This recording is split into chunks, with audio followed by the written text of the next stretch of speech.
DJ Finest. Nice.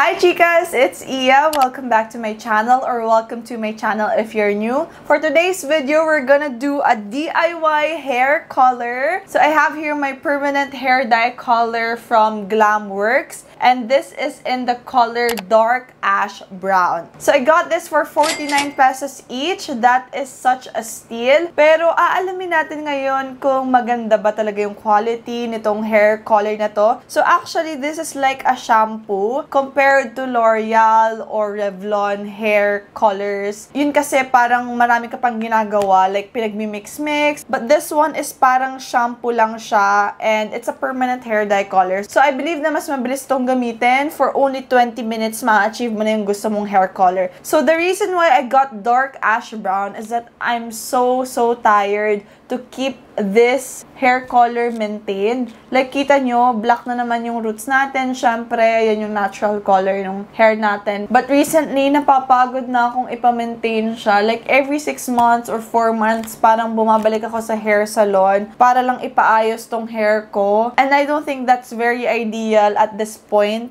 in my life because we're in a pandemic and I feel na sayang yung gagastusin ko just for my hair. I mean, I totally loved this hair color before. Like, the first time I got this, I was so in love. But I feel like yung pagpaparoots niya and all para lang i-maintain yung maganda niyang color is very expensive. So, I'm finally going back to a darker hair for the past 6 years. Brown yung color ng hair ko. So, now, I just want to go back to the darker side. Wow! No, I just want to go back to my natural hair color. Ayan, oh. Parang medyo nagiging, ano na siya, copper na brown, which I don't like. And as you can see that there's yung bleach niya, sobrang light na. And yung pagka-brown niya, medyo bronzy na. Ayoko ng ganun. So, I opted for something lighter than black, but dark pa rin, which is dark ash brown. And I'm hoping na babagay siya sa roots natin para hindi na ako kailangan bumalik pa sa hair salon. So, ayan o.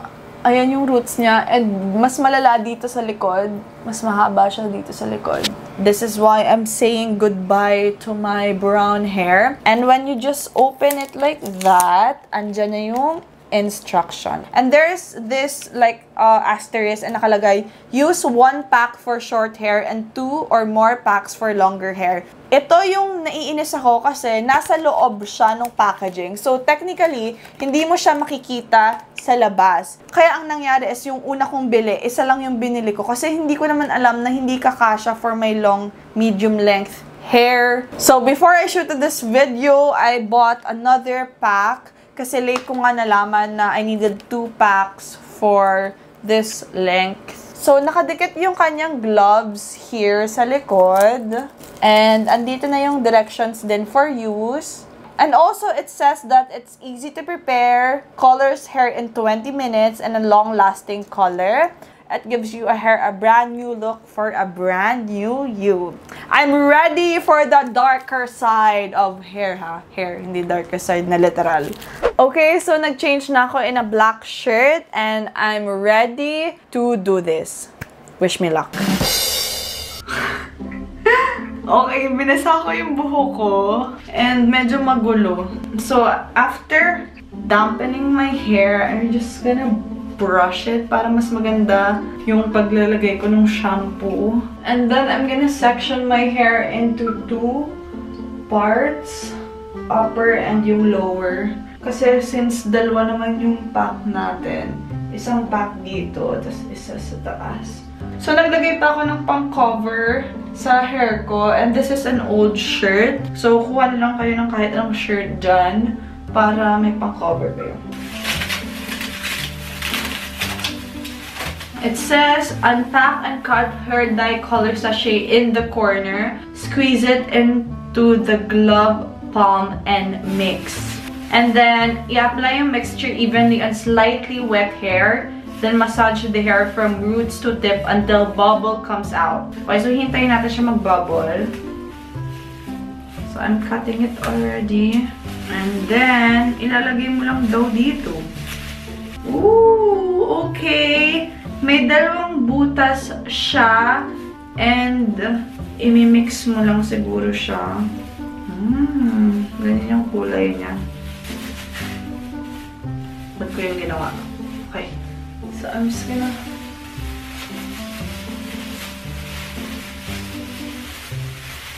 Nagbabubble. Ayan, yung bubbles.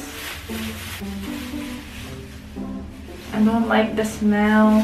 So, I'm not 100% sure na magagawa ko to evenly. Lalo na dahil solo ko siyang ginagawa. Oh! Bakit nagiging purple na siya? Nagiging purple na siya. Ang baho!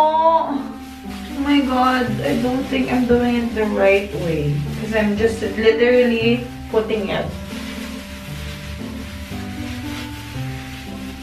Di ba dapat daw nagbabubbles?